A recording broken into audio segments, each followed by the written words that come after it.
Thank you.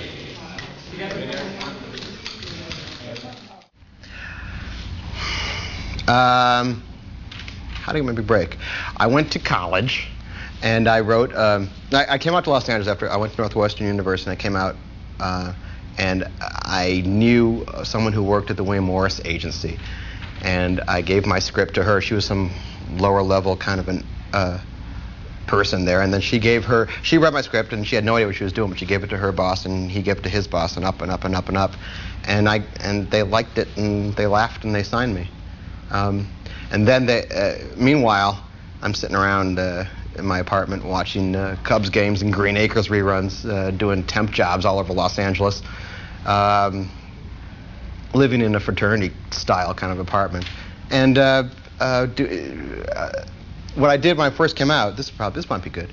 When I first came out, I did a lot of temp jobs for TV production companies. I said, I'll do anything for you, and they gave me jobs I was a runner for different sitcoms, so I learned the format of what a sitcom does. And they got me jobs, they got me in to see how tapings are done, and I could see the whole workings of TV, which is kind of cool. And that gave me a broad idea of what I thought get myself into. And then eventually, I had a lot of really, really horrible jobs. I was on unemployment for an awfully long time, and I drank an awful lot of beer. And then I got, then they gave my script, finally, the agent gave my script to a show called Women in Prison. Thank you very much. On the fledgling and upstart Fox network. And it lasted for 13 weeks. Thanks again. And then that was my first job. It was kind of cool. And then that was the same studio also did Who's the Boss with TV's Tony Danza. And I did that for a while. Then I did some other show that no one has to know about. And then I did The Wonder Years after that for a season. And then I did a show called Nurses. And then I got into Roseanne, which is probably the best show that's been on TV for the past 10, 15 years. It depends on the show you're writing for. If you're going to write a Full House episode, you might not want to do the big abortion episode. But if you're doing Roseanne, which does tackle issues of blue-collar life and real family relations, then cut loose. But it all depends on what you want to do, what kind of show you want to write for. No, you shouldn't edit yourself if you think it's good, if you think it's smart. You know? But that's a big... Is it smart? Is it good? I don't know. No one will really know until someone pays you for it. And then it becomes bad. If you want to write for a sitcom, I'd get on stage and I'd see if I'm funny or not. I'd see if I can make a bunch of people laugh by material written by like Neil Simon or Oliver Goldsmith or Chekhov or whatever. See if you can get a group of people who you don't know to laugh. And then you might go, oh, okay, I'm funny. Next step, try to improvise something. Try to be maybe do some improv, like Second City kind of stuff, and see if you can make people laugh that way. You know, this is for comedy, because basically you can do a story, but if you can't make people laugh, then it's kind of pointless.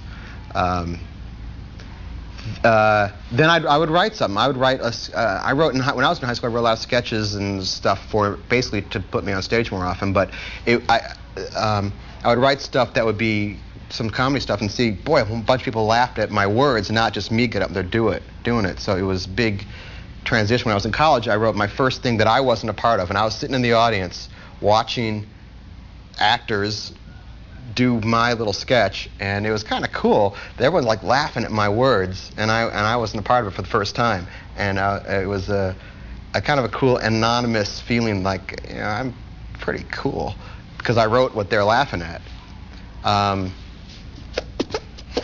You'd be amazed how far you can go being able to make fart noises with your hands.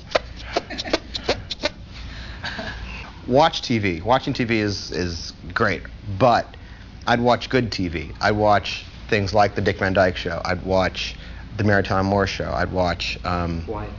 Why? Why would I watch these shows? Because they stood the test of time. They're smart. They're character comedies is what they are. It's not just... there are some shows that are... an example.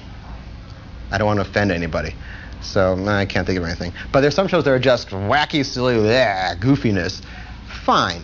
But to really hone your skills and to know if you want to be a writer and not just do a Bob Hope skit, I'd watch the shows that were considered smart and intelligent and stood the test of time with great characters. Watching, if you can get a tape of Rhoda's wedding, when Rhoda got married, it's an amazing episode of great characters doing it, and there aren't jokes going on. It's not just bump kind of jokes. It's characters meeting each other for the first time, or situational stuff that is really amazing to watch people play off of each other. That's what you want to watch. I'd give the first few seasons of MASH a try. What other good shows are there? Bob Newhart show. There's some other ones. What else? Lucy. Roseanne. God, watch Roseanne. Lucy. Sure, I'd watch Lucy. Fred walking in a nightgown and a night hat. Nothing funnier. Roseanne is a good show. Shows that have really good characters and don't go for the joke all the time. I think that's probably your best bet to watch those kind of shows. Hi, kids. My name is Larry Charles. And my name is Larry David. We're from the Seinfeld show. They should turn off the TV also. Yes, that's one good piece because of otherwise advice. they'll be just writing about stuff they see on TV. And a lot of bad writing today is because people are watching what's on TV and then they write a TV reality instead of their own reality. They have to experience life. If you don't experience life, you have nothing to write about. So to write a second Beavis and Butthead or a second Seinfeld, that's a waste of time. They have to write from their own experience. Or their own imagination, whatever that is. Yeah, travel, whatever. Yeah, don't experience. Work. I would advise them not experiences. to work until they have to. Right. Don't have to. If you don't have to make money, don't. Until their parents cut them off. Right. I would say, just keep taking the money from them. And just keep writing also. Yeah. And don't write necessarily TV scripts. Write anything. Write a diary, write a journal, write a short story. That'll help you become a good writer more than trying to write a spec Seinfeld or a whatever. The form is secondary. It's the content that counts. I think that they should not edit themselves at all. If they think it's cutting edge to begin with, they should probably push it even further, because let the producer or let the network or whoever, let someone else edit it, and you should push it as far as you can. I think that's the writer's job, is to find it all. And then, if the sponsor doesn't want to put that part of doesn't want that to be in the show, then you have to cut it. But there's no reason for you to edit yourself, I don't think, and I try not to, and the boss doesn't always care for that. But I think the writer's job is to do as much as they can and push the envelope. Hi, my name is Deborah Pratt. I was co-exec producer and head writer for Quantum Leap, wrote 22 episodes, and I want to say to you the same thing that Han Solo said: never tell me the odds. It's not about odds. It's about believing in yourself and being good. As far as writing for episodic television, it's a killer existence, but very rewarding, much so in the fact that you get to see your work very fast. If you have a show that you really love, that you get in and you watch every episode and you understand the characters, you understand how the structure breaks down, so at the end of Act 1, you know all the problems. At the end of Act 2, you've met all the characters. At the end of Act 3, the hero looks like he solved everything and it's fallen apart. And at the end of Act 4, he's gotten it together and he's solved everything. Well, that's pretty much television structure for action-adventure television, and I'm sure you've learned all those, but the key thing is understanding the characters. You have to understand the characters and how they work and how they talk and why they decide the things they decide. And sometimes it's very hard for a writer who's on the outside to come in and try and understand that, unless you are a true fan of the show and have watched enough episodes to know how they think. My advice to you is to write. If you're a writer, write. Write as much as you can, as often as you can. Use any and every excuse. And when the time comes to get your work out here, be persistent. Use your aunt, use your uncle who went to college with whoever.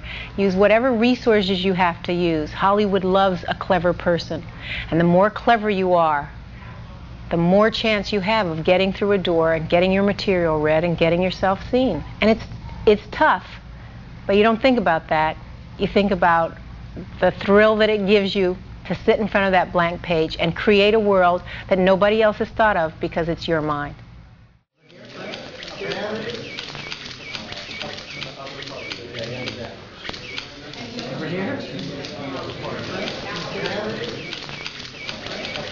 English.